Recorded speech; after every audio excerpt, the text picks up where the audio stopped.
Saudaraku yang dimuliakan Allah Subhanahu wa taala, ciptakanlah memori-memori kebaikan untuk anak-anak kita, karena dia akan menciptakan yang sama untuk anak-anak dia, dan itulah yang akan mengalir sesudah kita mati menghadap Allah Subhanahu wa taala.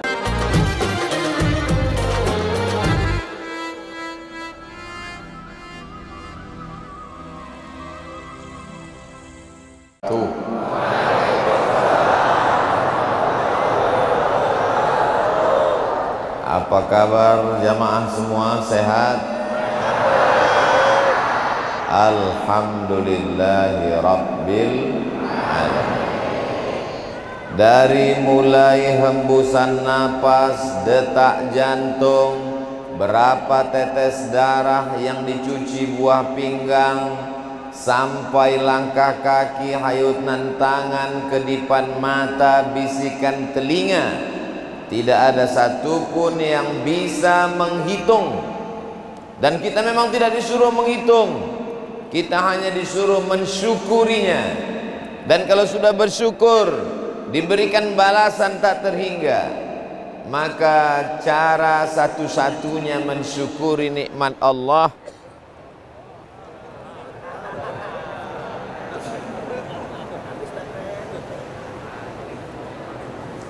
begitu ujian syukur itu langsung datang.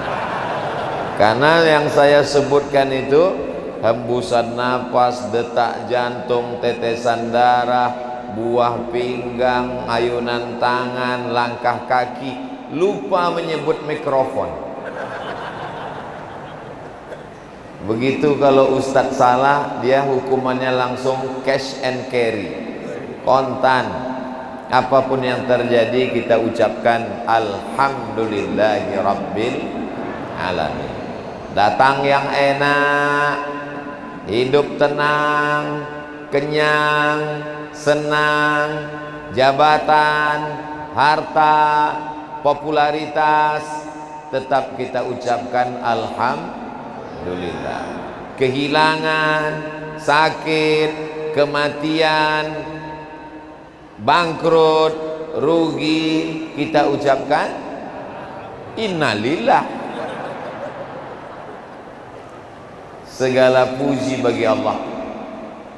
Allah ini tidak adil Pak Ustadz. Saya sudah sholat ke masjid, sudah baca Quran, sudah zikir, sudah sholawat, kenapa hidup saya susah? Kenapa rezeki saya tidak lancar? Kenapa suami saya meninggal? Kenapa anak saya sakit? Allah cuman ingin sujud kita lebih lama dari biasanya. Allah cuman ingin hati kita lebih tunduk. Allah lebih tahu daripada malaikat sekalipun. Ataj'alu fiha man yufsidu fiha wa yasfikud dima. Untuk apa kau ciptakan manusia itu ya Allah? Mereka hanya akan kelahi, mereka menumpahkan darah, mereka akan berperang. Allah cuma jawab, inni a'lamu ma la ta'lamu. Aku lebih tahu. Jadi kadang banyak orang menyangka dia lebih tahu daripada Allah. Kalau kau kasih aku senang, aku akan bersyukur. Belum tentu. Boleh jadi kufur. Jadi yang paling enak itu adalah husnuzzan kepada Allah Subhanahu wa ta'ala. Kalau kita husnuzzan sama Allah, maka apapun yang terjadi kita akan senantiasa bersyukur kepada Allah. Banyak-banyak bersyukur. Itu tadi yang dikatakan Pak Wali, dengarkan ceramah Ustaz Somad, bawa pulang. Jangan sampai di masjid bersyukur, begitu pulang ditanya apa tadi pesan Ustaz Somad? Bersyukur. Padahal bersyukur. Saya terbang dari Pekanbaru Riau, transit di Jakarta 1 jam, sampai ke Banjarbaru. Ini nikmat. Saya datang ke Banjarbaru ini setahun sekali. Karena kalau saya ikutkan undangan, ini bisa datangnya tiap bulan. Nanti Pak Wali ngundang, datang. Pak Wakil Wali Kota ngundang, datang. Bapak Kapolres undang, datang. Pak Dandim ngundang, datang. Pak Sekda datang. Bapak DPRD datang. Bapak Kajari datang. Bapak Pengadilan Negeri datang. Ketua Majelis Ulama datang. Habib Muhammad bin Umar Al-Hayyid datang. Ini kalau tiap bulan, udah 10 bulan datang terus. Habis waktu di pesawat. Jadi saya cukupkan datang setahun sekali. Undangan dari Kalimantan Selatan dipadatkan.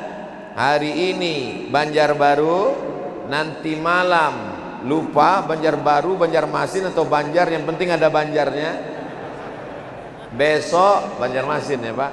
Besok ke Tapin, lalu kemudian keliling-keliling lagi. Satu hari 3 kali tausiah, tausiah pagi, tausiah siang, tausiah malam, 3 kali sehari seperti makan obat. Sampai hari Kamis, malam Jumat, malam Sabtu, malam Ahad, Ahad sore pulang ke Pekanbaru. Tahun depan panjang umur datang lagi. Ini untuk ngasih tahu kalau ada yang bilang Ustadz Somad itu nggak bisa diundang. Kalau kita yang ngundang belum tentu datang. Tapi kalau Pak Wali ngundang, coba lihat langsung datang kan? Itu fitnah guys. Siapapun yang ngundang saya datang, tapi memang saya datangnya setahun sekali. Kalau Ustadz Somad panjang umur sehat badan datang. Kalau Ustadz Somad dapat kabar jamaah meninggal dunia, kirimkan saja Al-Fatihah. Mau? Dari bunyinya seperti enggak? Saudaraku yang dimuliakan Allah Subhanahu wa taala, man ahabba ayyubsata lahu fi rizqihi, siapa yang mau lapang rezekinya, wa yunsa'alahu fi asarihi, mau panjang umurnya, sering-sering silaturahim. Saya niat datang dari rumah tidak ceramah, karena berceramah di bumi para wali Allah ini bisa durhaka, bisa hilang keberkahan. Jadi niat datang dari rumah mau silaturahim, mau menuntut ilmu, akhirnya sampai ke Banjarbaru, dipertemukan dengan orang-orang yang hebat-hebat ini. Apa tandanya hebat? Mereka dikasih pentas di atas. Tapi bukan berarti yang duduk di belakang tidak dapat tempat, tidak dapat karpet, tidak dapat pentas, bukan berarti tidak mulia. Apakah yang di atas ini lebih dulu masuk surga daripada yang di belakang? Belum tentu jaminan. Karena kata Nabi, innallaha la yanzuru ila ajsamikum, Allah tidak melihat bentuk tubuh kamu, wala ila suwarikum, Allah tak melihat rupa wajah kamu, walakin yanzuru ila qulubikum, yang dilihat Allah adalah hati kamu. Jadi siapapun yang hatinya bersih, maka dia akan dapat rahmat Allah. Mudah-mudahan yang di ujung sana hatinya lebih bersih daripada kita di sini. Ini cara menyenangkan hati orang yang nggak dapat tempat duduk. Tadi suasana tenang, begitu tiba-tiba saya mendengar suara bergemuruh dari belakang. Apa ini? Rupanya emak-emak garis keras masuk. Mudah-mudahan ibu semuanya sehat ya bu. Lihat, bergemuruh, amin mereka. Baru di Banjarbaru inilah laki-laki semuanya diberi tempat di depan, perempuan di belakang. Di tempat lain bapak-bapak malah nggak dapat tempat. Mau laki-laki mau perempuan, janji Allah, man amila salihan, siapa yang beramal saleh, min zakarin au unsa, laki-laki atau perempuan, falanuhyiyannahu hayatan thayyibah, kami berikan dia kehidupan yang baik-baik, baik di dunia, baik di akhirat. Rabbana atina fid dunya hasanah wa fil akhirati hasanah wa qina azabannar. Apa kata Pak Wakil Wali Kota Ustadz Abdul Somad? Banjarbaru ini masyarakatnya heterogen, macam-macam suku, bangsa, bahasa ada di sini. Semua masyarakatnya bersaudara. Saya tak bisa membedakan mana wajah orang Banjar, orang Bugis, orang Minang, orang Batak, orang Padang, orang Sunda. Semuanya sama. Kita disatukan dengan satu ikatan. Asyhadu an la ilaha illallah wa asyhadu anna Muhammadan Rasulullah.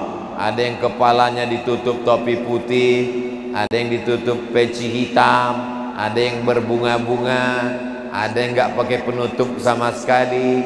Ini bukan rukun, bukan syarat, bukan wajib, ini sunnat. Jangan sampai yang peci putih dengan peci hitam kelahi. Lebih baik pakai peci hitam tapi isinya putih daripada peci putih isinya hitam. Kita sama-sama husnuzan kepada Allah. Ada yang pakai kain sarung, ada yang pakai jubah, ada yang pakai celana panjang. Semuanya baik karena semuanya menutup aurat. Jangan sampai yang pakai sarung ngejek yang pakai jubah. Kamu ini pakai jubah, lebih sunnah pakai jubah, kata yang pakai jubah. Kata yang pakai sarung, lebih baik pakai sarung. Lalu kemudian kelahi yang pakai celana dengan pakai sarung.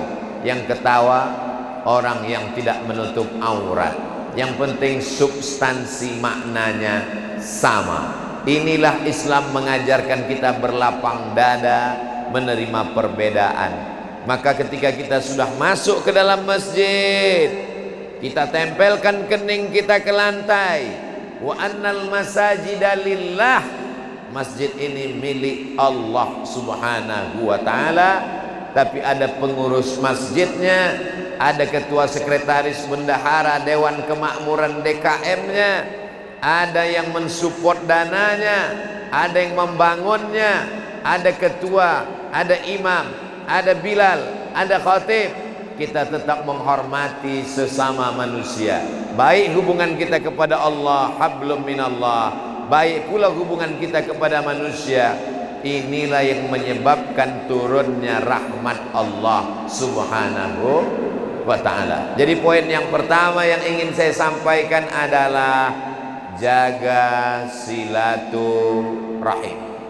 Bagaimana dengan orang yang sholatnya penuh, subuh, zuhur, asar, maghrib, isya, tahajud, witir, duha, qabliyah, ba'diyah? Bagaimana dengan orang yang baca Qur'annya khatam tapi memutus tali silaturahim? Kata Nabi, la yadkhulul jannah, tidak masuk surga, qati'ur rahim, orang yang memutus tali silaturahim, tidak masuk surga. Mudah-mudahan semua yang hadir ini sudah menyambung tali silaturahim. La qarabatu Rasulillah ahabbu ilayya min an asila ila qarabati. Menyambung silaturahim dengan keturunan Rasulullah lebih kusukai daripada nyambung silaturahim dengan kerabatku sendiri. Saya silaturahim dengan keturunan Rasulullah, para habaib yang ada di Banjarbaru, yang ada di majlis ini. Abdul Somad tidak sopan, mereka duduk, Abdul Somad berdiri, mereka di belakang, Abdul Somad di depan. Ini qalilul adab, tidak beradab, tidak bersopan santun kepada para habaib kalau dilihat dari zahirnya. Tapi kalau tonton dari awal, sebelum maju ke depan, saya sudah minta izin duluan. 10 jari 11 dengan kepala saya angkat, dan mereka semuanya mengangguk. Angguk berarti setuju. Maka saya berani berhadap ke depan. Kalau tidak, maka tidak beradab kepada Rasulullah, tidak beradab kepada zuriat Nabi Muhammad sallallahu alaihi wasallam. Saya tidak ingin di negeri para wali ini lalu dikatakan Ustaz Abdul Somad merusak tatanan yang sudah ada di Banjarbaru selama ini. Selama ini kami mencintai para habaib, selama ini kami mencintai para zuriat keturunan Nabi. Kenapa Ustaz merusaknya?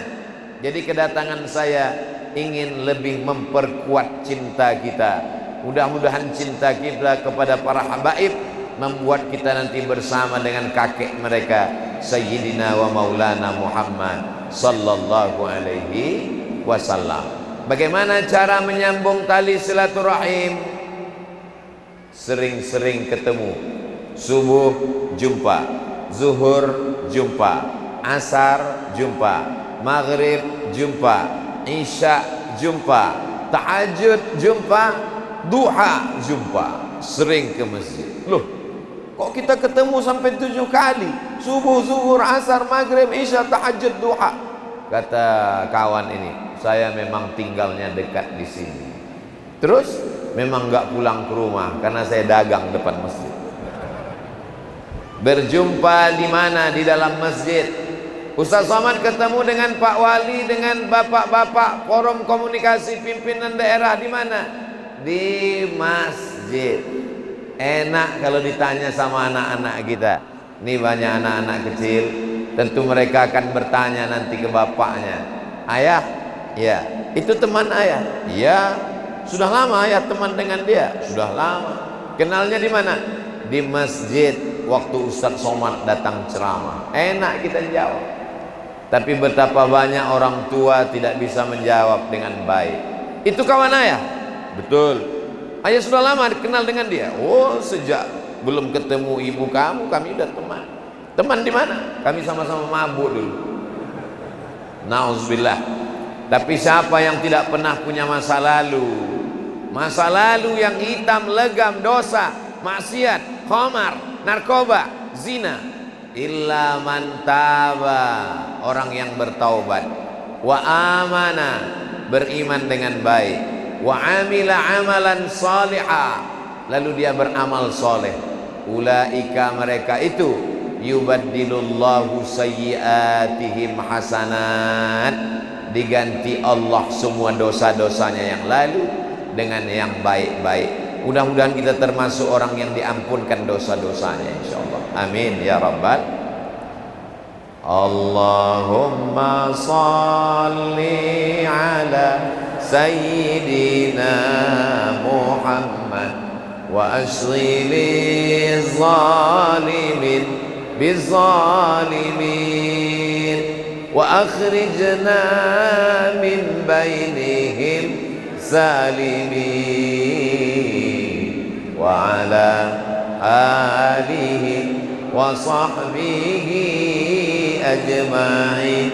Sallallahu rabbuna ala nuril mubin Ahmad al-Mustafa sayyidil mursalin wa ala alihi wa sahbihi ajma'in wa ala alihi wa sahbihi ajma'in. Kenapa Ustaz Somad tiba-tiba bersolawat? Enggak ada, mau solawat aja.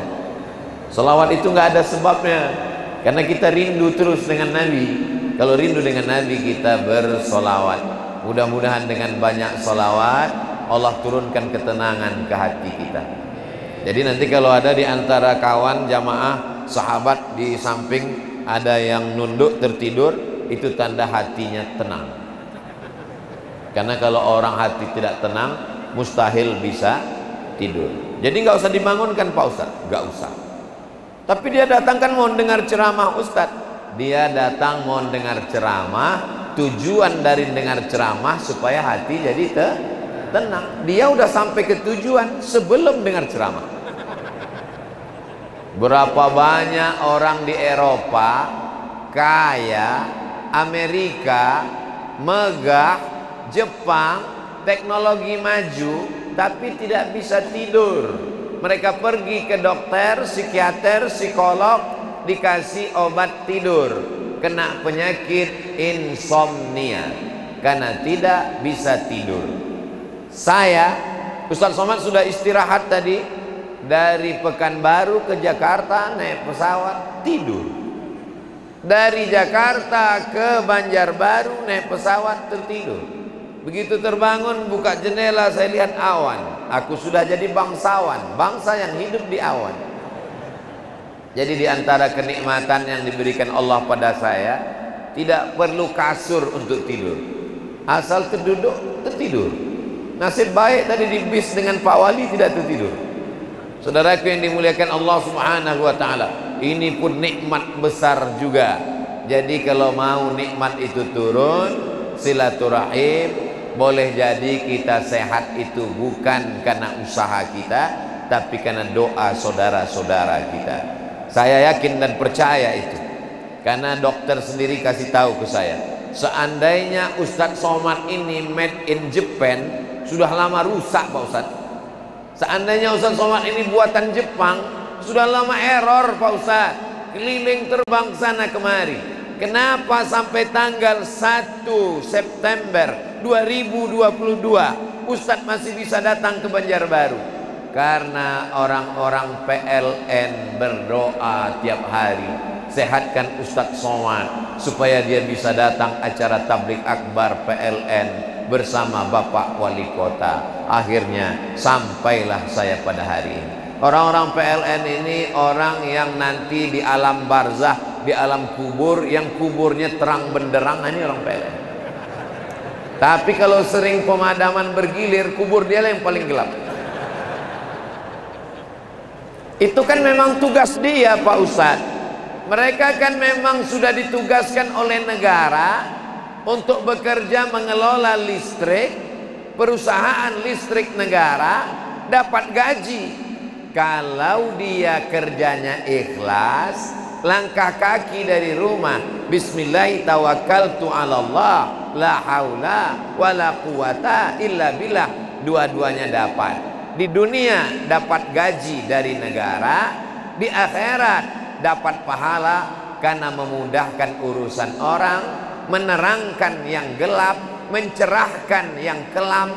Maka dalam hadis dikatakan, man yassara an mu'sirin, siapa yang memudahkan urusan orang, yassarallahu anhu yaumal qiyamah, maka dimudahkan Allah pula urusannya pada hari kiamat. Maka mudah-mudahan kita ini termasuk yang dimudahkan Allah urusannya pada hari kiamat, insyaallah. Ustadz Somad bisa tausiah, suaranya terbatas, tapi bisa suaranya sampai ke ujung sana. Yakin Ustadz Somad mereka di ujung sana dengar? Kita tes, apakah suara Ustadz Somad sampai ke ujung dan keluar sana?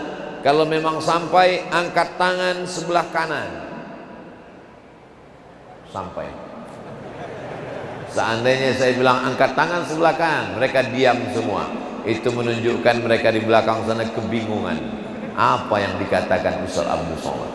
Tapi yang bingung-bingung jangan pusing, karena ceramah ini direkam selama 60 menit, ada rekamannya dan akan diupload ke YouTube channel Ustadz Somad Official. Subscribe, like, share, and comment. Saudaraku yang dimuliakan Allah Subhanahu wa taala, artinya apa? Yang di sini mungkin dia dengarnya samar-samar. Ustadz Somad tadi waktu di Masjid Agung Al Munawwarah Banjarbaru itu, suara Ustadz rasanya berulang-ulang, nanti diulang lagi, bagus di YouTube. Di YouTube Pak Ustadz kadang nggak jelas juga, bukan nggak jelas, paketnya habis. Kalau diisi insya Allah jelas. Jadi silaturahim ini kita ketemu, didoakan. Saya didoakan oleh para habaib, para pemimpin. Apa doa mereka untuk saya? 3. Assalamualaikum, selamat badanmu Abdul Somad, selamat jantungmu Abdul Somad, selamat anakmu Abdul Somad, selamat istrimu Abdul Somad, selamat pondokmu Abdul Somad, selamat dunia, selamat akhirat. Yang kedua, warahmatullah, semoga Allah merahmatimu Abdul Somad. Kita masuk surga bukan karena tahajud kita yang 2 rakaat. Kita masuk surga bukan karena zikir kita yang kadang-kadang lebih banyak lupa daripada ingat. Kita masuk surga bukan karena bacaan Al-Quran kita yang hanya sebulan sekali, seminggu semalam. Kita masuk surga karena rahmat Allah. Itulah mengapa kita didoakan wa rahmatullah. Yang ketiga, wa barakatuh, berkah umurmu Abdul Somad, berkah ilmumu Abdul Somad, berkah kedatanganmu ke Banjarbaru Abdul Somad. Maka tadi saya didoakan, assalamualaikum warahmatullahi wabarakatuh. Semua bapak-bapak, dari mulai protokol sampai qari sampai Pak Wali, semua yang hadir mendoakan. Kapan? Ketika tadi saya katakan assalamualaikum warahmatullahi wabarakatuh, semuanya menjawab waalaikumsalam warahmatullahi wabarakatuh. Makanya wajib menjawab salam. Mengucapkan salam sunnah, menjawab salam wajib. Hanya 3 salam yang tak kita jawab. Yang pertama, salam ketika orang mengucapkan salam pertama kali imam salam, assalamualaikum warahmatullahi, itu jangan pula kita jawab waalaikumsalam. Yang kedua, kita sedang sholat di rumah, datang tamu, assalamualaikum, waalaikumsalam, sebentar ya. Kalau kita sendirian, kita kuatkan Allahu Akbar. Kalau kebetulan sholatnya malam, kita keraskan Bismillahirrahmanirrahim, biar tahu dia bahwa kita sedang sholat. Yang ketiga, idza sallama alaikum ahlul kitab, kalau orang yang tak seakidah dengan mengucapkan salam, maka jawablah wa'alaikum. Ucapkan saja wa'alaikum, bukan wa'alaikumussalam. Itulah mengapa ada salam khusus, selamat pagi, selamat sore, selamat malam, salam sejahtera. Karena selamat dalam ucapan salam artinya selamat di dunia, selamat di akhirat. Jadi kalau saudara kita mau selamat di akhirat, mudah saja, ucapkan passwordnya, asyhadu an la ilaha illallah wa asyhadu anna muhammadan rasulullah. Islam itu tidak radikal, Islam itu tidak keras, Islam itu tidak rasis. Itu selamat itu rasis. Buktinya yang dia ucapkan selamat hanya saudaranya saja di Banjarbaru. Kami ini kan ingin juga selamat di akhirat. Mau selamat di akhirat? Mau, ucapkan passwordnya, asyhadu an la ilaha illallah wa asyhadu anna muhammadar rasulullah. Tapi saya takut khitan. Khitan itu enggak sakit. Sekarang sudah ada namanya sunatron, enggak dijahit, tidak pakai sarung, bisa langsung pakai celana. Pagi di khitan, sore langsung akad nikah. Saya bintang iklannya.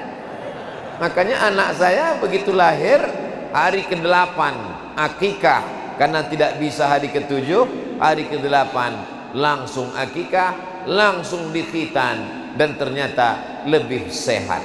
Islam datang membawa salam keselamatan, selamat kulitnya, selamat dari penyakit kanker prostat, selamat dari penyakit kanker kulit, selamat di dunia, selamat di akhirat. Maka selesai sholat kita katakan Allahumma antas salam wa minkas salam wa ilaika ya'udus salam fahayyina rabbana bis salam wa adkhilnal jannata daras salam. Sekarang di Banjarbaru sudah jam berapa? 5:30. Oh, jam 5.20. Jam saya masih jam Pekanbaru, jam 4.20. Berarti Pekanbaru dengan Banjarbaru, Banjarbaru lebih dulu 1 jam, walaupun sama-sama baru. Jadi kalau begitu, oh mungkin nanti di akhirat orang Banjarbaru ini lebih dulu masuk surga 1 jam dari orang Pekanbaru. Dan kalau begitu saya lebih milih jadi orang Banjarbaru. Pas ditanya malaikat, orang mana? Banjarbaru. Masuk. Masuk surga itu tidak sendirian, berjamaah. Katanya sendirian Pak Ustadz, yang sendirian itu jomblo.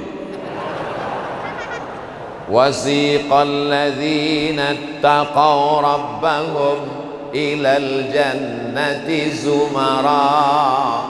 Masuk surga zumara, beramai-ramai, berjamaah. Orang masuk surga tak mau sendirian. Kenapa? Nggak ada lo, nggak rame guys. Maka begitu orang Banjarbaru masuk surga, yang pertama dia tanya adalah di mana Ustadz Somad? Makanya kita dekat-dekat dengan habaib, dekat-dekat dengan ulama, dekat-dekat dengan para wali Allah. Mereka nanti bisa memberikan syafaat. Syafaat Nabi sudah, syafaat Quran sudah, syafaat malaikat sudah, syafaat orang beriman. Mungkin Abdul Somad masuk surga bukan karena ceramahnya. Pahala ceramah Abdul Somad mungkin sudah hilang disebabkan riya.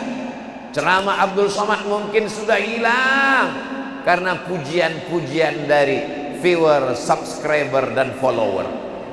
Tapi mungkin Abdul Somad masuk surga karena syafaat saudaraku yang hatinya bersih, yang tak ada dosa, menetes air matanya di tengah malam. Ya Allah, selamatkan Ustaz Somad, banyak fitnah tertuju kepada dia, kuatkan dia ya Allah, gemukkan dia sikit ya Allah. Jangan angkuh, jangan sombong. Boleh jadi kau sehat karena doa saudaramu. Itulah mengapa dimanapun saya berada, kalau ada jamaah mengatakan doakan saya Ustaz Somad, doakan juga saya. Doakan saya bisa punya anak ya Ustaz Somad, doakan juga supaya anak saya punya adik lagi. Doakan saya bisa nikah Pak Ustaz Somad, saya sudah. Jangan nanti bapak saya ngiru Ustaz Somad. Ini kebaikan-kebaikan. Jadi kita ini senantiasa, oh Ustaz Somad setelah ini kita nggak jumpa lagi. Memang kita ketemunya ceramah Abdul Somad di mana-mana itu memang cuma 60 menit. Tapi Ustaz Somad 60 menit itu kan kalau botolnya 600 ml. Iya, itu kami lihat botol Ustaz Somad air minumnya Amanah kecil Pak Ustaz, 300, memang 300 tapi 2 botol. Jadi 600 juga. Saudaraku yang dimuliakan Allah Subhanahu wa taala, sekarang karena sudah ada medsos, orang tidak ketemu lagi. Bisa-bisanya hari Ahad, hari libur, dari mulai subuh sampai maghrib nggak jumpa orang. Kalau hari Senin masuk kantor, jumpa orang, jumpa kepala dinas, kepala badan, kepala kantor yang ada kepala maupun tak berkepala, jumpa Pak Dandim, jumpa Pak Kapolres. Tapi di saat hari libur ada orang yang nggak jumpa orang sama sekali. Bangun tidur buka handphone, mau tidur buka handphone sama TV. Jangan sampai tidak ada silaturahim. Karena jumpa orang itu ada matanya, mata bertemu dengan tatap mata, ada lisannya, ada doanya, ada akikah, ada walimah, ada nikah, ada acara mengayun anak, ada acara takziah, ada tahlil. Datang, jangan sampai tidak datang. Idza da'aka, kalau saudaramu mengundangmu, fa'ajibhu, maka wajib kau datang. Ustaz Somad itu ceramahnya aja, waktu di Banjarbaru dia katakan datang kalau diundang.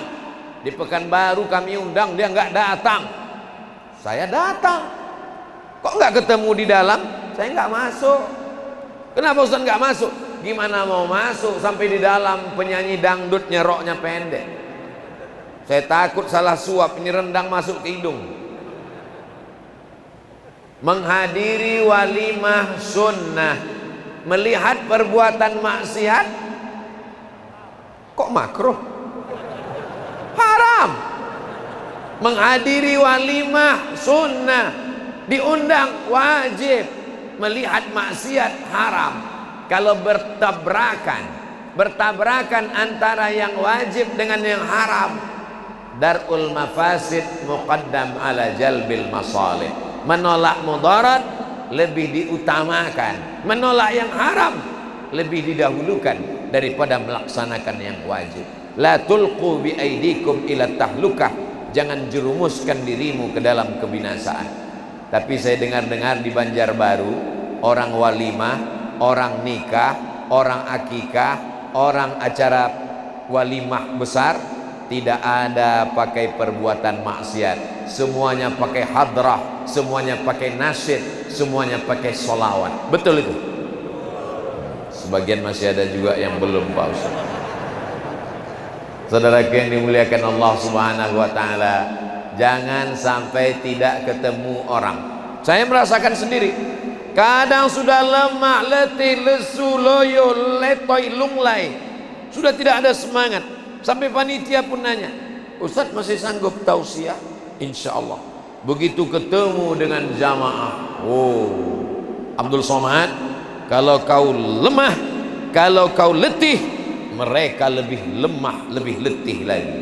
Kalau kau berdiri, mereka juga berdiri di depan pintu sana. Abdul Somad sama. Lalu kenapa kau mesti mengatakan lemah dan semua jamaah mendoakanmu? Maka bangkit semangat kita. Banyak bahasa orang, ada yang mengatakan ada aura positif, ada orang mengatakan ada energinya, ada orang mengatakan ada macam-macam. Itu hanya istilah saja. Saya mengartikan semua itu adalah barokah doa, barokah berjamaah. Makanya kata Nabi, alaikum bil jamaah, hendaklah kamu berjamaah, iyyakum wal furqah, jangan sampai kamu memisahkan diri dari jamaah. Man syadza syadza finnar, siapa yang memisahkan diri dari jamaah, maka dia sendirian akan masuk ke dalam neraka jahanam. Acara maulid datang. Acara maulid datang apa enggak? Datang. Acara haul datang. Isra Mi'raj datang. Menyambut tahun baru 1 Muharram datang. Acara akikah, saya mohon maaf Pak Ustadz, kalau maulid datang, Isra Mi'raj datang, nuzul Quran datang, halal bihalal datang. Kalau akikah mohon maaf, saya nggak bisa makan kambing Pak Ustadz. Loh, kuahnya aja kan nggak apa-apa. Dan biasanya di tempat akikah tidak semuanya kambing, karena sahibul bait, sahibul hajat tahu ini tidak semua orang makan kambing, disediakan ayam. Kamu makan ayam, saya ayam pun nggak bisa, gatal-gatal. Makan ikan, ikan juga saya anti, bau amis. Kalau gitu makan kerupuk aja. Iya. Yang penting bukan makannya, yang penting silaturahim. Dan kalau kita bertamu, kita sedang puasa, faman syaa falyuftir, siapa yang mau berbuka silakan berbuka, tidak haram kecuali puasa wajib. Kalau puasa sunat, saya diundang sedang puasa sunat, mendadak undangannya, udah sempat makan sahur, tiba-tiba sampai di tempat acara, Ustaz Somad silakan makan. Pilihan saya 2, kalau mau makan silakan makan, kalau mau lanjutkan puasa silakan lanjutkan. Kalau saya katakan saya puasa, yang punya rumah nggak tersinggung, nggak sakit hati. Kenapa? Karena dia sedang melaksanakan sunnah. Dan kalau saya makan, orang rumah juga tidak akan marah. Tadi kan puasa makan sahur, ini juga menyambung silaturahim. Kalau Ustaz Somad berada dalam posisi makan atau Ustaz lanjutkan puasa, saya lihat dulu ikannya apa. Nah, kalau cuma nasi kotak ayamnya kecil, ngapain dibatalkan, sayang. Tapi kalau ada ikan haruan, saudaraku yang dimuliakan Allah SWT, ikan haruan inilah yang membuktikan bahwa Pulau Sumatera dan Pulau Kalimantan dulu satu. Sebelum terjadi gempa bumi besar, Kalimantan dan Sumatera itu satu. Apa buktinya? Buktinya di Sumatera ada haruan. Kan nggak mungkin haruan itu naik pesawat ke Kalimantan. Saudaraku yang dimuliakan Allah SWT, nggak mungkin dia menyeberangi laut, karena pasti dia mati. Dan namanya juga sama. Saudaraku yang dimuliakan Allah Subhanahu wa ta'ala. Jadi walaupun pulau kita terpisah, tapi hati kita tetap bersama insyaallah. Almar'u ma'aman ahab, orang akan bersama dengan siapa yang dia cintai. Makanya ketika ada orang berkulit hitam legam, dipeluknya Nabi kuat-kuat, kata Nabi, kenapa kau peluk aku? Aku takut tidak bisa ketemu engkau nanti di akhirat ya Rasulullah. Engkau mulia, aku hina. Engkau putih, aku hitam. Engkau nabi, aku manusia biasa. Rasanya tak mungkin di surga kita bersama. Kata Nabi, almar'u ma'aman ahab, orang akan bersama dengan siapa yang dicintai. Kalau kau cinta kepada aku, kita pun akan bersama. Saya mencintai semua jamaah yang hadir ini, dan saya ingin bersama dengan antum semua dalam surga Jannatul Firdaus. Wahai para habaib, wahai para ulama, wahai para zuriat Rasulullah, ingat-ingat Abdul Somad. Kalau kalian nanti duluan masuk surga, tolong berikan aku syafaat. Kalau kalian bersama dengan kakek kalian Nabi Muhammad dalam surga Jannatul Firdaus, sampaikan ke kakek kalian bahwa ada seorang hamba bernama Abdul Somad, mencintainya, mencintai zuriatnya. Tolong berikan dia syafaat. Karena amalnya tak banyak, zikirnya tak banyak, solawatnya tak banyak, tapi rindunya banyak kepada Rasulullah Sallallahu Alaihi Wasallam. Dan ketika jamaah sampai ke surga, jamaah bertanya, Ustaz Somad mana? Kata malaikat, dia sudah berada di ruang VVIP menunggu dari tadi. Amin. Itu cara Abdul Somad supaya didoakan oleh masyarakat Banjarbaru. Saudaraku yang dimuliakan Allah Subhanahu wa taala, setelah tersambung silaturahim, apa selanjutnya? Tahad, saling berbagi hadiahlah kamu. Tahabu, maka kamu akan berkasih sayang. Setelah ketemu, ngobrol, cerita, itu kasih sayang. Tapi kalau saling berbagi hadiah, maka kamu akan berkasih sayang. Ustaz Somad banyak salaman sama orang. Kalau tangan Nabi dicium sama Anas bin Malik, atyabu min rihil miski. Kucium tangan Anas bin Malik, berkata, kutium tangan Nabi lebih harum dari semerbak kasturi, karena keringat Nabi lebih wangi daripada parfum. Tadi Ustaz Somad waktu salaman kami cium tangannya harum. Tahu di mana rahasia harumnya? Sebentar ya, nyangkut pula minyaknya di dalam. Rahasia harumnya dikasih hadiah sama Habib Muhammad. Wa amma bi ni'mati rabbika fahaddits. Kalau kamu dapat nikmat, ceritakan. Jadi kalau kita dapat minyak, dipakai langsung, disimpan, diceritakan saya dapat. Supaya apa? Supaya dia menjadi rahmat, menjadi nikmat, menjadi persaudaraan. Kalau kita dikasih orang baju, pakai. Saya dikasih baju, saya pakai. Kenapa Ustaz Somad dikasih baju? Selama ini ceramah bajunya putih terus. Sampai di komen orang di bawah, Ustaz nggak ganti baju ya? Maka dikasih batik, pakai. Kalau kita pakai yang diberikan orang, dia senang. Ketika hatinya senang, terbuka pintu langit, turun rahmat Allah. Mudah menyenangkan orang. Idkhalus surur fi qulubil mu'minin. Jangan dikasih parfum, simpan. Dikasih baju, simpan. Yang ngasih lama-lama mikir, jangan-jangan udah dijual Ustaz Somad. Saudaraku yang dimuliakan Allah Subhanahu wa taala, saya perhatikan para habaib itu. Setiap ketemu, di mana? Di banyak tempat. Mereka tidak hanya mewarisi darah kakek mereka, tapi mereka mewarisi saha, karim, kelembutan hati kakek mereka, Nabi Muhammad Sallallahu Alaihi Wasallam. Nampak mereka saya tidak pakai sorban, dikalungkan mereka sorban. Mereka lihat saya tidak pakai parfum, mereka berikan parfum. Ketemu dengan Bapak Dewan, dipasangkan pula cincin ke tangan saya. Itulah maka dari tadi ini terus yang saya pakai. Ustaz Somad, ini Martapura di negeri kami ada tempat yang khas Ustaz Somad. Makanya langsung saya minta tolong pakaikan dulu Pak, langsung pemakaian. Apa maknanya? Kamu kalau ketemu memberi hadiah, berkasih sayang. Berikut ini pemberian cendera mata. Kenapa disebut cendera mata? Karena dilihat oleh mata.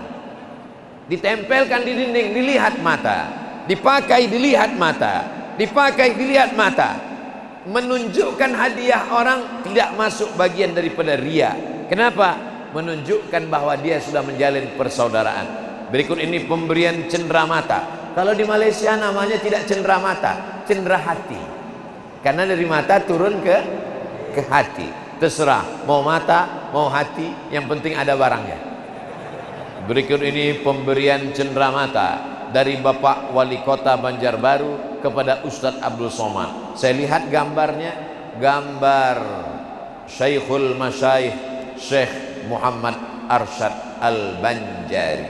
Kami di Sumatera jauh di sana, tapi kami belajar sholat dari kitab Sabilal Muhtadin yang dibacakan oleh guru-guru kami kepada ayah-ayah kami, kepada datuk-datuk kami, sampailah kepada kami, sampai hari ini kami membacanya. Mengalir pahala dari seluruh umat manusia kepada gambar beliau, diberikan gambar itu. Berikut ini pula hadiah dari Ustadz Somad kepada Pak Wali. Pas hadiah dari Ustadz Somad, gambar Ustadz Somad. Pak, hadiah dari Pak Wali bukan gambar Pak Wali, tapi beliau pakai gambar ulama. Beliau lebih mendahulukan ulama daripada dirinya sendiri. Ketika orang lebih memuliakan ulama, maka disitulah turun rahmat Allah Subhanahu wa ta'ala. Mana mungkin kita masuk surga karena sholat kita yang 25 menit? Mana mungkin kita masuk surga karena bacaan Quran kita, bacaan Yasin seminggu sekali, itu pun cepatnya 120 km per detik.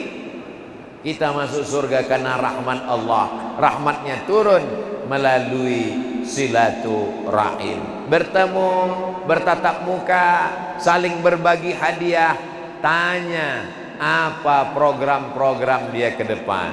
Bagaimana kota Banjarbaru? Alhamdulillah Ustaz Somad, kita sekarang sudah menjadi negeri tujuan, orang ramai berdatangan, ada haul syarifah, berdatangan masyarakat, bangkit ekonomi, masjidnya ramai penuh. Masjid ini besar Ustaz Somad, tapi karena orangnya ramai nampak sempit. Kalau mau nampak masjid ini besar, lihat subuh besok. Tapi kabarnya subuh di Masjid Agung ini pun sudah seperti sholat Jumat. Betul itu. Bagi yang nggak percaya, datang subuh besok. Tolong foto, kirimkan videonya. Saudaraku yang dimuliakan Allah Subhanahu wa ta'ala, apa kondisi?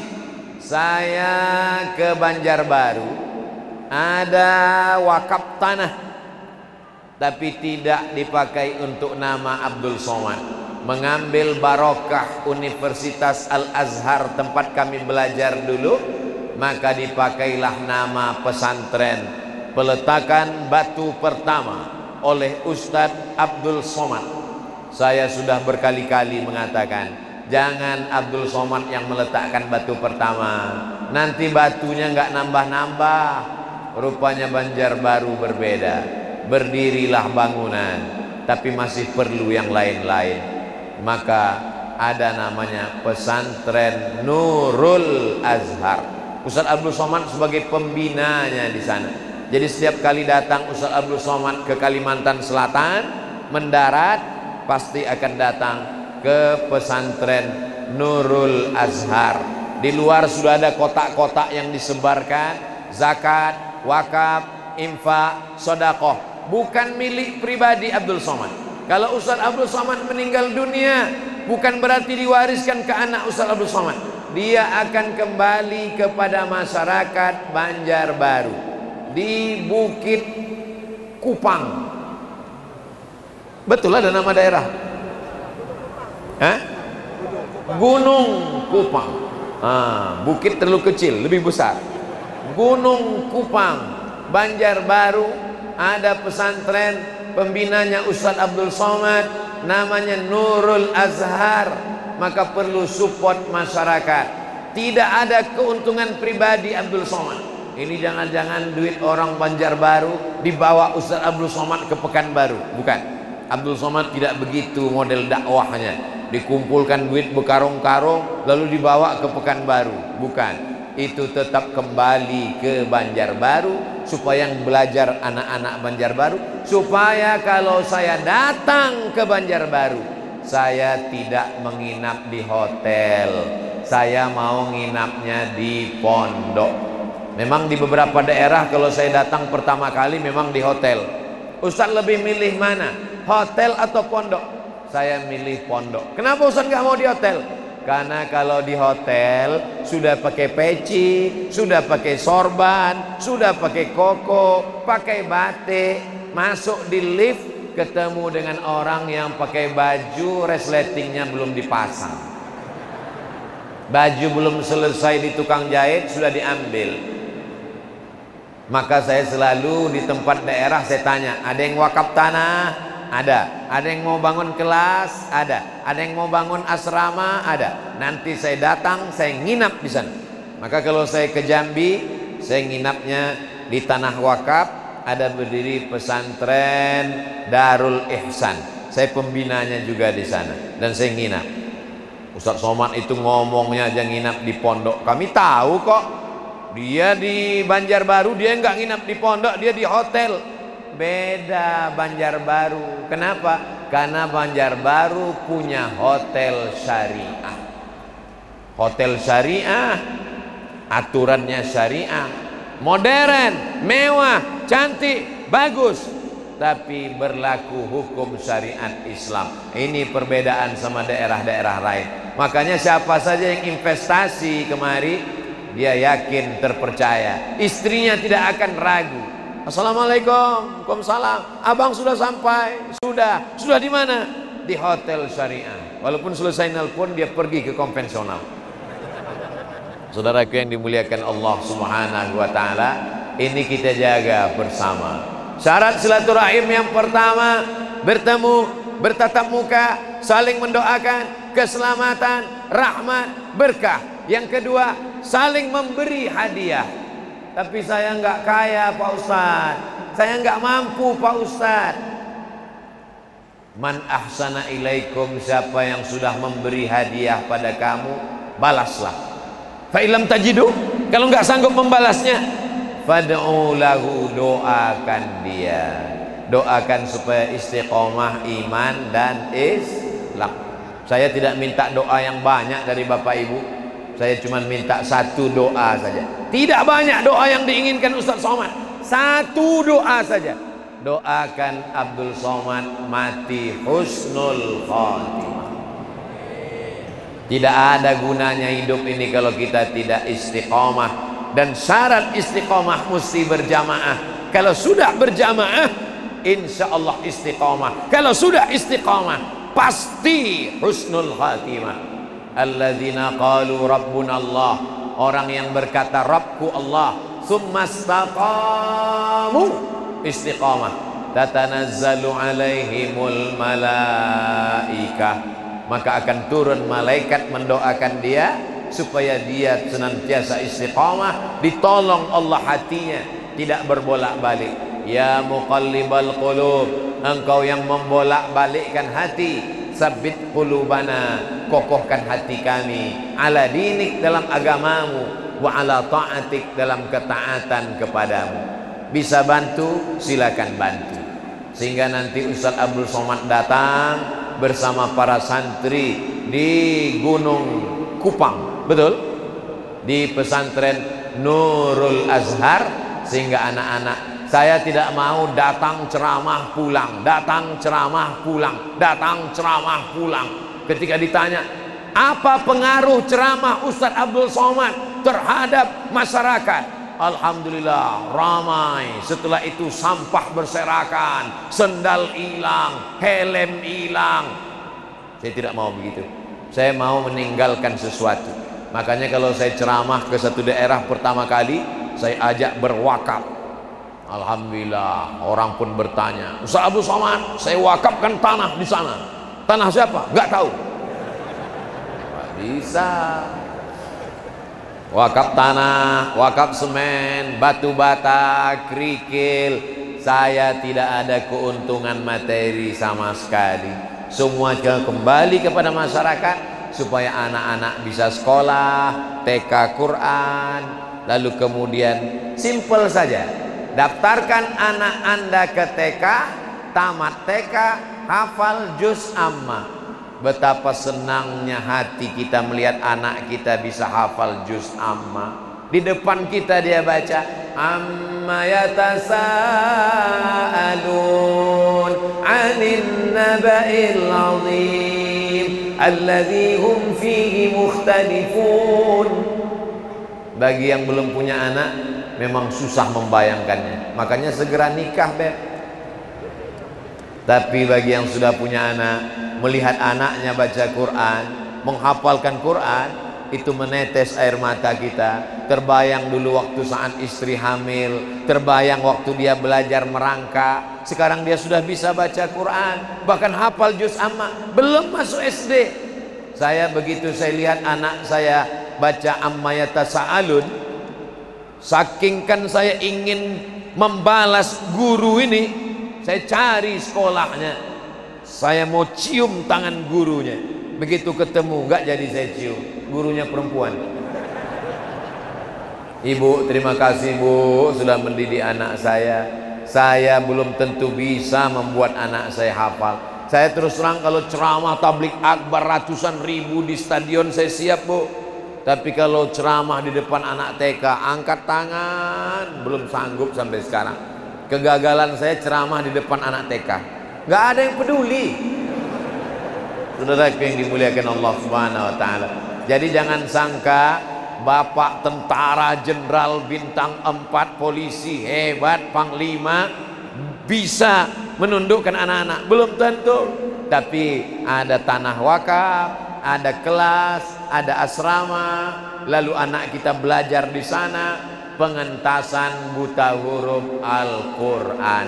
Saya nggak bisa datang ke satu-satu rumah, tapi kalau di setiap saya ceramah satu daerah saya kasih jatah setahunnya, ada yang sekali, ada yang 2 kali, supaya saya tidak bolak-balik. Kalimantan Selatan, Banjarbaru, insya Allah setiap tahun saya datang sekali. Tahun 2023 kalau kiamat belum jadi, datang insya Allah. Tapi kalau sudah jadi, kita ketemu di surga Jannatul Firdaus. Ini amin masuk surga apa amin kiamat? Sallallahu ala Muhammad, sallallahu alaihi wasallam, sallallahu ala Muhammad, sallallahu alaihi wasallam. Ya Nabi salam alaika, ya Rasul salam alaika, ya Habibi salam alaika, salawatullah alaika. Masjid Al-Munawwarah Banjarbaru mengingatkan saya masa kecil 40 tahun yang lalu. Saya lahir 1977, sekarang 2022, umur sudah 45 tahun. Kira-kira 40 tahun yang lalu, umur 5, 6, 7, 8, saya sholat di masjid. Setiap saya masuk di masjid di kampung saya, pintunya 2, sebelah kanan 1, sebelah kiri 1. Pintu yang ini kalau diketemukan dengan pintu yang ini, kalau ditutup ketemu. Dan saya selalu sembunyi di dalam pintu. Kalau saya sholat Jumat, saya di situ ngintip khotib dari balik pintu, pas dengan pintu Masjid Al-Munawwarah. Maka pas melihat pintu itu tadi, terbayang tentang masa kecil di kampung. Persis macam pintu itulah dulu. Kalau pintu ini ditemukan dengan pintu ini ketutup, saya berada di dalam tengah. Untung aja ramai. Kalau sunyi nggak ada orang tengah malam, saya mau duduk di antara 2 pintu itu untuk mengenang masa kecil lagi. Gimana waktu itu rasanya melihat khotib dan melihat orang ngantuk. Kita anak kecil nggak ngantuk. Kenapa? Belum digoda setan.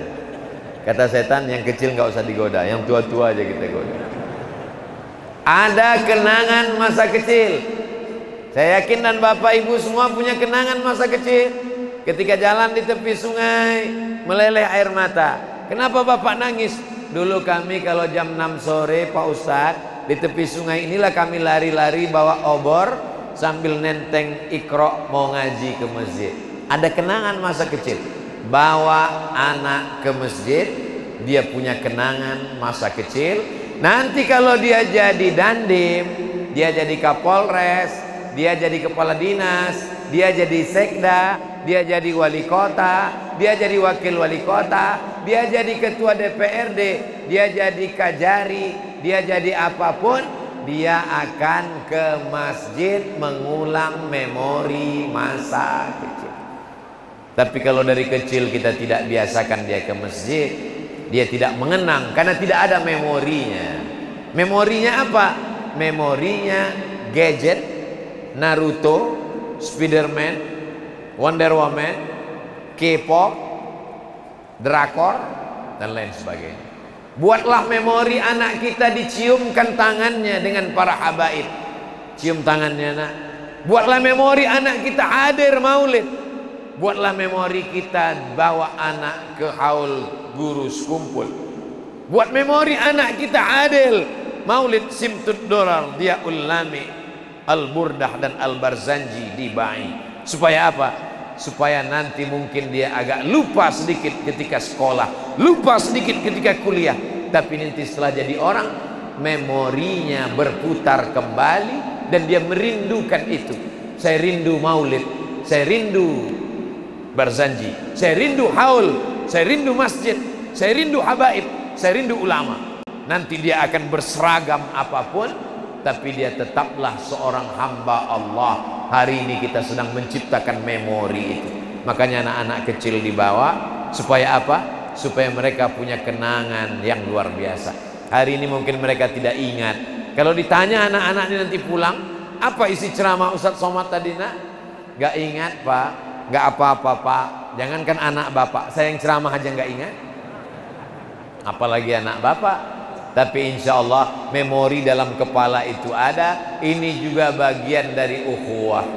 Tadi di lift hotel, Ustadz Somad, ini anak saya dari bangun subuh tadi sudah mau ketemu dengan Ustadz. Bukan anak kuliah semester 6, bukan anak sarjana, anak SD. Anak SD bisa kenal dengan Ustadz Somad. Ini menunjukkan bahwa pasti bapak dan ibunya nonton ceramah, karena dia selalu menonton apa yang ditonton oleh bapak ibunya. Pasti di rumahnya di setel video YouTube ceramah. Anak akan melihat apa yang dilakukan oleh orang tuanya. Jadi kalau hari ini banyak anak-anak dibawa, kamu mau ketemu dengan Ustadz Somad. Tadi ketika kami masuk mobil rombongan Pak Wali masuk, anak-anak kecil berlari-lari di luar, saling berbisik. Saudaraku yang dimuliakan Allah Subhanahu wa taala, anak-anak kecil kenal. Saya sering sekali di berbagai daerah ketemu dengan anak-anak kecil. Ustadz Somad, Ustadz Somad, saya tanya, kenal sama Ustadz? Kenal, dari mana tahu? Dari HP mama. Bapakmu tahu? Tahu. Alhamdulillah. Khawatir mamanya payahnya nggak kenal. Saudaraku yang dimuliakan Allah Subhanahu wa taala, kalau guru kencing berdiri, maka murid kencing maraton. Bagaimana orang tua, begitulah anak-anak. Orang tua tidak bisa menyuruh pergi ke masjid, ngaji ke masjid, tapi dia sendiri tidak bisa. Anak mesti ditenteng, dibawa, ditarik. Maka kita yang berjalan duluan masuk ke dalam masjid, kita yang melangkah duluan kaki kanan, Allahumma ftah li abwaba rahmatik, dia akan melihat ke atas dan juga mengatakan, kalau kaki kanan yang kita masukkan, kaki kanan juga yang akan dia masukkan. Kalau kita baca kuat Allahumma ftah li abwaba rahmatik, dia pun akan mengatakan Allahumma ftah li abwaba rahmatik. Kalau kita berikan uang ke tangan dia, kita suruh dia memasukkan ke dalam kotak, dia pun juga akan melakukan yang sama. Kalau dia lihat di tangan kita 2.000, maka dia akan memasukkan 1.000 sesuai dengan apa yang dilakukan oleh ayahnya. Bapak bukan penceramah, bapak bukan habaib, bapak bukan profesor, bapak bukan abah guru, tapi kalian sudah menjadi guru buat anak-anak, dan anak-anak akan mengajar ke anaknya, ke cucu, ke cicit sampai hari kiamat. Maka bapak sesungguhnya adalah guru besar, walaupun tidak mengajar di kampus. Mengajar siapa? Mengajar anak-anak. Bawa anak sholat Jumat, bawa anak tablik akbar, bawa anak pengajian. Ibu-ibu yang ada di belakang, bawa anak ibu, karena ibu adalah al-madrasatul ula, sekolah yang pertama. Masjid Al-Munawwarah mengingatkan saya tentang masa kecil ketika melihat beduk. Di Banjarbaru beduk juga namanya. Dulu kalau hari Jumat saya datang cepat-cepat, maghrib. Di Sumatera maghrib jam 6.30. Jam 6 saya sudah datang pakai kain sarung. Datang. Saya selalu datang lebih awal. Kenapa Ustaz datang lebih awal? Supaya bisa masuk beduk sambil tidur. Nanti kawan yang udah masuk, saya udah booking tempat dulu. Masuk. Beduknya besar seperti itu juga. Kayu bulat yang dipahat di tengah, masuk ke dalam. Nah, kalau sudah booking tempat, kawan yang lain tidak bisa masuk. Ada 3 kenangan saya masjid, dan Masjid Munawaroh ini membongkar kenangan. Pertama, duduk di antara 2 pintu. Yang kedua, berbaring di dalam beduk. Yang ketiga, saya naik ke atas. Di bawah kubah ada papan. Naik papan ada tangganya. Aku masjid ini nggak ada papannya, langsung Asmaul Husna ke atas. Saudaraku yang dimuliakan Allah Subhanahu wa Ta'ala, ciptakanlah memori-memori kebaikan untuk anak-anak kita, karena dia akan menciptakan yang sama untuk anak-anak dia, dan itulah yang akan mengalir sesudah kita mati menghadap Allah Subhanahu wa Ta'ala. Dimulai jam 5, sekarang jam 6, waktu juga yang memisahkan kita, walaupun kita tak pernah berpisah, karena kita akan selalu bersama dalam doa. Doakan Pak Wali, doakan Bapak Wakil Wali Kota, doakan Bapak Forum Komunikasi Pimpinan Daerah Banjarbaru. Jabatan mereka tak lama, tapi hisapnya di akhirat lama sekali. Jabatan mereka paling lama 10 tahun 2 periode, tapi mereka nanti di akhirat kalau tidak amanah, maka kita yang mendoakan mereka supaya hati mereka dipakaikan jabatan ini untuk menolong agama Allah Subhanahu wa Ta'ala. Saya bangga bertemu dengan Pak Dandim, bertemu dengan Pak Kapolres, bersama di masjid. Bangga melihat ketua DPRD di tengah kesibukan mereka. Ini bukan hari libur, ini hari kerja. Mestinya mereka istirahat sekarang bersama anak istri di rumah, tapi mereka meluangkan waktu. Mudah-mudahan mereka termasuk 7 di antara golongan yang mendapatkan naungan di padang mahsyar. Sab'atun yuzilluhumullah, 7 golongan yang mendapatkan naungan yauma la zilla illa zilluh. Hari itu tak ada atap, hari itu tak ada naungan kecuali naungan Allah. Dan 1 di antara yang 7 itu adalah imamun adilun, pemimpin yang adil. Mudah-mudahan bapak-bapak kita ini termasuk golongan pemimpin yang adil itu insyaallah. Puncak dari tabligh akbar adalah doa. Mari kita aminkan doa Habib. Jangan sampai kita tidak mengaminkan doa, karena doa satu orang barokahnya untuk semua. Tak tahu entah dari mulut yang mana doa itu akan dikabulkan Allah. Ala hazihin niyah wa kulli niyatin salihah. Al-Fatihah.